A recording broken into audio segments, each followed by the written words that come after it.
টাকার পরিমাণ এত ব্যাপক, এক বছরে ইরান এই সার্ভিস ফিজ থেকে মোট কালেকশন করবে 10,000 কোটি ডলার। প্রতি বছরে 10,000 কোটি ডলার, আর বিলিয়নের হিসাবে 100 বিলিয়ন ইউএসডি। এক ম্যাসিভ পরিমাণ টাকা ইরান এই হরমুজ প্রণালীতে সার্ভিস ফিজ হিসেবে কালেকশন করবে জাহাজগুলি থেকে। যে জাহাজগুলো হরমুজ প্রণালী দিয়ে পার হবে, প্রতিদিনে মোটামুটি 150টির মতো জাহাজ পারাপার করে এই স্ট্রেট অফ হরমুজ। ফলে এতদিন ধরে সৌদি আরব কেবলমাত্র হজ থেকে যেখানে 15 বিলিয়ন ইউএসডি টাকা রোজগার করত, সেই সৌদি আরবের তুলনায় এবার ইরান এই হরমুজ প্রণালীকে কাজে লাগিয়ে 7 গুণ অধিক টাকা রোজগার করবে শুধুমাত্র হরমুজ প্রণালী থেকে। চলুন বাকি সুবিধাগুলো দেখে নেই। Hormuz is the hostage for any term to be bridged. যদি আগামী দিনে আমেরিকা বা ইসরায়েল চেষ্টা করে এই চুক্তিকে ভেঙে দেওয়ার, অনেকের আশঙ্কা থাকবে যে ইসরায়েল কোনোভাবেই এই চুক্তিকে কার্যকরী থাকতে দেবে না, কিংবা আমেরিকাও এই চুক্তি মানবে না, আবারও আক্রমণ করবে। করতেই পারে, কোনো সমস্যা নেই, কারণ আমেরিকা যুক্তরাষ্ট্র আক্রমণ করে দেখেছে আমেরিকার লাভ হয়নি কোনোভাবেই। কারণ এই দুদিন আগেই আমেরিকা যখন আক্রমণ করলো ইরানের উপর, ইরান পাল্টা আক্রমণে জর্ডনের একটি মার্কিন ঘাঁটিতে আক্রমণ করে এখন পর্যন্ত খবর 4টি F-35 ফাইটার জেটকে ধ্বংস করে দিয়েছে। আর 4টে F-35 ফাইটার জেটের দাম যে কি ব্যাপক, আমেরিকার জন্য একটা বিরাট বড় ক্ষতি। তাই নয়, পাশাপাশি কুয়েত, বাহরাইনের একাধিক গুরুত্বপূর্ণ বায়ুসেনা ছাউনিতে যে ধ্বংস চালিয়েছে ইরান, আমেরিকার পক্ষে সেই ধ্বংস মোকাবেলা করা সম্ভব হয়নি। আমেরিকা কোনো শিশু রাষ্ট্র না, কোনো বোকা রাষ্ট্রও নয় যে এসে সেধে চুক্তি করছে ইরানের সঙ্গে। ক্ষমতায় পরাস্ত হয়ে, যুদ্ধে পরাস্ত হয়ে বাধ্য হচ্ছে চুক্তি করতে। তাই আগামী দিনে যদি যুদ্ধ করতে চায় আমেরিকা ইরানের সঙ্গে, আমেরিকার তাতে খুব একটা লাভবান হওয়ার কোনো সম্ভাবনা নেই। সুতরাং এই চুক্তিপত্রে একথা খুব স্পষ্ট করে বলা আছে, যদি ইসরায়েল কিংবা আমেরিকা ইরানের সঙ্গে হওয়া চুক্তিকে ভাঙবার চেষ্টা করে, তাহলে ইরান আবারও এই হরমুজ প্রণালীকে সম্পূর্ণরূপে বন্ধ করে দেবে।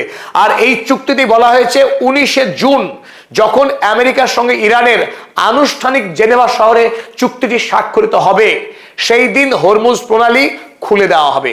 আর ওই একই দিনে আমেরিকা এতদিন ধরে ওমান উপসাগরে ইরানের বন্দর এলাকায় যে অবরোধ চালাচ্ছিল, সেই অবরোধও উঠে যাবে। অর্থাৎ যুদ্ধ সম্পূর্ণরূপে শান্তিতে পরিবর্তিত হবে। হরমুজ প্রণালী আর বন্ধ থাকবে না। পাশাপাশি আমেরিকার যে অবরোধ, নৌ অবরোধ, সেই নৌ অবরোধও উঠে যাবে। এই স্ট্র্যাটেজিক পাওয়ার, এই হরমুজ প্রণালী ইরানের মালিকানায় আসার পর কি লাভ হবে? 1 নম্বর, এই 100 দিনেরও অধিক দিন যুদ্ধ চলবার পর আমেরিকা যখন কোনোভাবেই এই হরমুজ প্রণালী মুক্ত করতে পারেনি, শেষ পর্যন্ত ইরানের কাছে ক্ষতিপূরণ দিয়ে, ইরানকে টাকা দিয়ে ক্ষমা ভিক্ষা করে চুক্তি স্বাক্ষর করলো আমেরিকার মতো রাষ্ট্র, তখন গোটা পৃথিবীর দর্শক হয়ে তাকিয়ে তাকিয়ে দেখেছে যে ইরান বর্তমানে আমেরিকার সাথে লড়াই করে আমেরিকাকে পরাস্ত করার মতো শক্তি। এবং এই হরমুজ প্রণালী ইরানের দখলে থাকার ফলে গোটা পৃথিবীর অর্থনীতিকে চাইলে গলা টিপে খুন করতে পারে ইরান। জ্বালানিকে বন্ধ করে দিয়ে গোটা পৃথিবীর অর্থনীতির চাকাকে থমকে দিতে পারে। তাই আগামী দিনে পৃথিবীর যে কোনো দেশের সঙ্গে যখন ইরানের চুক্তি হবে, ইরান সবচাইতে বেশি গুরুত্ব পাবে, কারণ তার হাতে রয়েছে এই স্ট্র্যাটেজিক ওয়াটারওয়ে। চলুন আমরা দেখে নিই দ্বিতীয় গুরুত্বপূর্ণ লাভ ইরানের যেটা হলো। এখন এটা নিয়ে একটা বিতর্ক হতে পারে যে ইরানের লাভ কোনটা বেশি, হরমুজ প্রণালীর মালিকানা মধ্যে বেশি লাভ হলো, নাকি স্যাংশন উঠে যাওয়ার ফলে ইরানের বেশি লাভ হলো? এখন কোনটা এক কোনটা দুই আপনারা ঠিক করবেন, কমেন্টে জানাবেন যে ইরানের উপর থাকা সমস্ত স্যাংশন উঠে যাওয়ার ফলে ইরানের বেশি লাভ হলো, না হরমুজ প্রণালীর মালিকানা পাওয়ার পর বেশি লাভ হলো। চলো আমরা দেখে নিই স্যাংশনের বিষয়টি। প্রথমেই আমরা দেখব 19শে জুন জেনেভাতে যেদিন মোহাম্মদ বাকের গালিবাফ এবং জেডি ভ্যান্স তারা পরস্পর স্বাক্ষর করবেন চুক্তিতে এবং ফটো সেশন করবেন, সেই 19শে জুন ইরানের উপর থেকে উঠে যাচ্ছে ক্রুড অয়েলের উপর থাকা স্যাংশন। এতদিন ইরান বিশ্বের বাজারে খোলামেলা এই ক্রুড অয়েল বিক্রি করতে পারতো না। এবার থেকে ক্রুড অয়েল বিক্রিতে রইল না কোনো বাধা, রইল না পেট্রোকেমিক্যাল এন্ড ডেরিভেটিভস। পেট্রোকেমিক্যাল বিশ্বের বাজারে এবার অবাধে রপ্তানি করবে ইরান। তাই এতদিন বিশ্বের বাজারে তেল রপ্তানিতে সৌদি আরব ছিল 1 নম্বর, এবার সৌদি আরবকে টেক্কা দেবে ইরান প্রতিদিনে।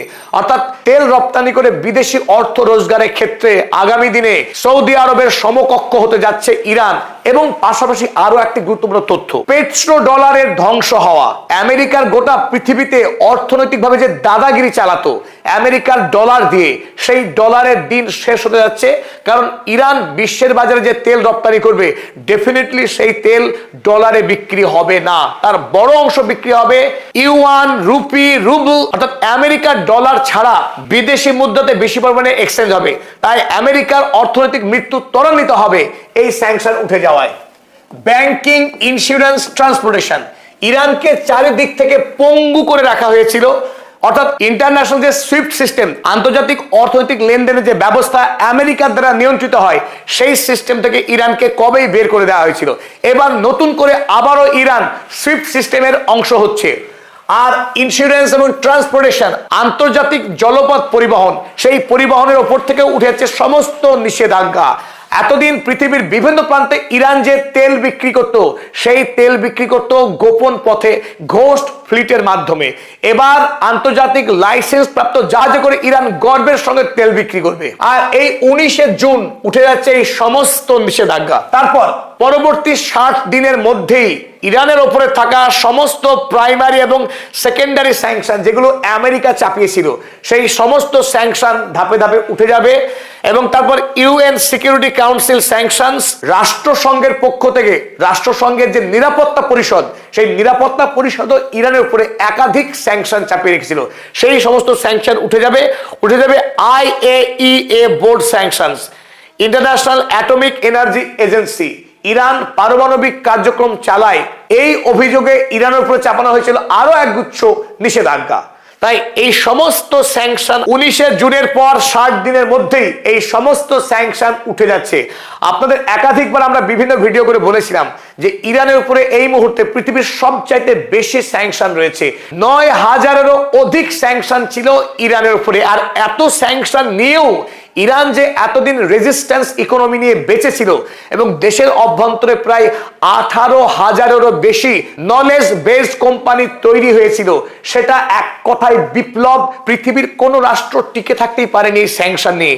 সেখানে ইরান, বিশেষ করে সাবেক ইরানের সর্বোচ্চ ধর্মীয় নেতা আয়াতুল্লাহ আলী খামেনেই ইরানের জন্য রেজিস্ট্যান্স ইকোনমি গড়ে তুলেছিল। আর সেই ইকোনমির জোরেই আজকে ইরানের অভ্যন্তরে বিজ্ঞান এবং বাণিজ্য ভিত্তিক 18,000-এরও বেশি কোম্পানি তৈরি হয়ে রয়েছে। আর সেই কোম্পানিগুলো একবার এই স্যাংশন উঠে যাওয়ার পর বিশ্বের বাজারে চীনের সাথে আগামী দিনে প্রতিযোগিতা করবে। কারণ আমরা এও দেখিয়েছি আপনাদেরকে, বর্তমানে বিশ্ববিদ্যালয়ের শিক্ষায় চীন আমেরিকাকে পরাস্ত করেছে। আর সেই চীন যত হারে বিজ্ঞানের উপরে আর্টিকেল লেখে, তার থেকে 4% অধিক বেগে এবং আরো বেশি গুণমান সম্পন্ন পেপার লিখছে ইরানের বিজ্ঞানীরা। তাই অল্প দিনের মধ্যেই ইরান যে পৃথিবীতে একটি সুপার পাওয়ার তৈরি হতে যাচ্ছে, তার ভিত্তিভূমি তৈরি হলো আমেরিকার সঙ্গে এই চুক্তির মাধ্যমে। আর অবশ্যই সেটা যুদ্ধে ইরানের বিজয়ের মাধ্যমে এসছে। ইরানকে কেউ করুণা বা দয়া করছে না। এবং আরো ইন্টারেস্টিং একটি বিষয় রয়েছে, আমেরিকার সঙ্গে ইরানের যে চুক্তি হলো, সেই চুক্তিপত্রে আর একটি স্টার মার্ক রয়েছে। স্টার মার্ক কি? No new sanctions be allowed. America নতুন করে আর ইরানের উপরে কোন রকম স্যাংশন দিতে পারবে না, এই মর্মে মুচলেকা দিয়েছে ডোনাল্ড ট্রাম্প প্রশাসন। তবে একটা প্রশ্ন উঠছে, আমেরিকার রাষ্ট্রপতি যখন বারাক ওবামা ছিলেন 2015 সালেও ইরানের সঙ্গে এবং এই রাষ্ট্রের সঙ্গে নিরাপত্তা পরিষদ, আমেরিকা যুক্তরাষ্ট্র মিলিতভাবে একটা চুক্তি হয়েছিল, যে চুক্তির নাম joint comprehensive plan of action.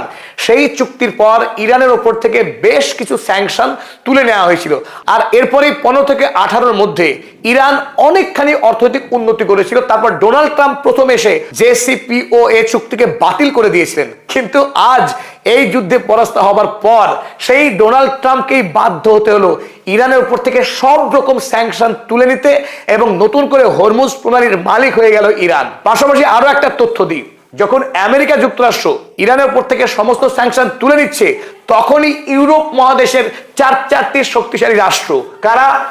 England, France, Germany এবং ইতালি, এই 4টি গুরুত্বপূর্ণ রাষ্ট্র আজ অর্থাৎ 15 জুন জয়েন্ট স্টেটমেন্ট দিয়ে তারা জানিয়েছে তারাও ইরানের উপরে যে সমস্ত স্যাংশন চাপিয়েছিল, সব স্যাংশন তুলে নিচ্ছে নিঃশর্তে। একদিকে পৃথিবীর শক্তিশালী রাষ্ট্র আমেরিকা ইরানের কাছে পরাস্ত হয়ে যখন স্যাংশন তুলেছে ইরানের উপর থেকে, তখন ইউরোপ মহাদেশ এখন অলরেডি কোমাতে, মৃত্যুর আগে শেষ শ্বাস নিচ্ছে, সেই ইউরোপ সাহস দেখাতে পারে যে ইরানের উপর সে স্যাংশন চাপিয়ে রাখবে।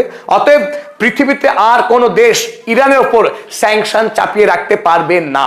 হরমুজ প্রণালী মালিকানা এবং সমস্ত স্যাংশন উঠে যাওয়া তো হলোই, এবার চলুন দেখে নিই আমেরিকা ইরানকে কিভাবে ক্ষতিপূরণ দিচ্ছে, তার খতিয়ানটা। আর চুক্তি সম্পন্ন হওয়ার আগেই ইরান আমেরিকাকে বাধ্য করেছে, এতদিন ধরে আমেরিকা ইরানের যে বৈধ টাকা বিভিন্ন ব্যাংকে ফ্রিজ করে রেখেছিল, সেই টাকার অর্ধেকটা এই 19 জুনের আগেই ইরানের হাতে তুলে দিচ্ছে। তার পরিমাণ 2400 কোটি ইউএসডি। এই 2400 কোটি ডলারের অর্ধেক অর্থাৎ 1200 কোটি ডলার ইরানের হাতে দিতে হবে 19 জুনের আগেই। যদিও তার অনেকটা টাকা ইতিমধ্যেই আমেরিকা দিয়ে দিয়েছে ইরানের হাতে, আর বাকি টাকা দিতে হবে 60 দিনের মধ্যে। 19 জুনের পর 60 দিনের মধ্যেই এই কমপ্লিট টাকাটা দেওয়া শেষ করতে হবে। তারপর অপর গুরুত্বপূর্ণ যেটা আমরা প্রথম থেকে বলছিলাম, যে আমেরিকা ইরানের কাছে যুদ্ধে হেরে নাক্ষর দিল, অর্থাৎ ক্ষতিপূরণ দিতে বাধ্য হলো। তার পরিমাণ কত? 30,000 কোটি ডলার।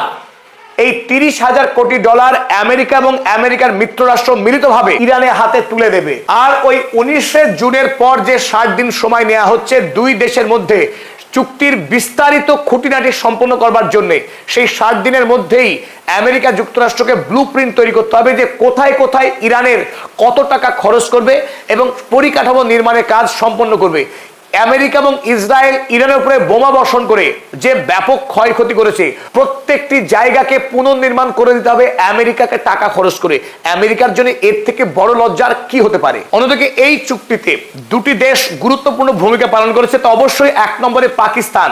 পাকিস্তানের প্রধানমন্ত্রী শেহবাজ শরীফ এবং পাকিস্তানের ফিল্ড মার্শাল আসিম মুনির অত্যন্ত গুরুত্বপূর্ণ ভূমিকা পালন করেছে এবং গোটা পৃথিবীতে এই মুহূর্তে পাকিস্তানের কূটনৈতিক দক্ষতা বহুলাংশে বৃদ্ধি পেল। অপরদিকে কাতার, তারাও প্রথম থেকেই এই দুই দেশ যাতে চুক্তিতে আবদ্ধ হয় তার চেষ্টা করে গেছিল। এই কাতারও ইরানকে 12 বিলিয়ন ইউএসডি টাকা দিচ্ছে, যার মধ্যে 6 বিলিয়ন ইউএসডি দিচ্ছে ইরানের টাকা ফ্রিজ হয়েছিল এতদিন কাতারের হাতে, সেই 6 বিলিয়ন ডলার ইরানকে দিচ্ছে। অপরদিকে নতুন করে 6 বিলিয়ন ডলার টাকা ইরানকে দিচ্ছে লোন হিসেবে। বলা যেতে পারে একরকম উৎসাহ ভাতা, যে ইরান আমেরিকার সঙ্গে চুক্তি স্বাক্ষর করেছে, ফলে কাতারের যে এতদিনের অর্থনৈতিক জোয়ার চলছিল সেই জোয়ার অব্যাহত থাকবে। গোটা মধ্যপ্রাচ্যে শান্তি এবং স্টেবিলিটি আসবে, আর সেই স্টেবিলিটি যদি আসে গোটা মুসলিম বিশ্ব আগামী দিনে প্রভূত পরিমাণে লাভবান হবে। তথা আমাদের ভারত এবং বাংলাদেশের শিক্ষিত বেকার যুবক যারা নিজের দেশে কাজ পাচ্ছে না, তাদের জন্য কিন্তু এই মিডল ইস্টে বিপুল পরিমাণে কাজের বাজার খুলে যাবে। তবে আমেরিকা এবং ইরানের শান্তি চুক্তি আগামী দিনে টিকে থাকবে না নষ্ট হবে, তার জন্য যে দেশ সব থেকে ভয়াবহ ভূমিকা দিতে পারে তার নাম ইসরায়েল, কোনো সন্দেহ নেই। তাই ইরান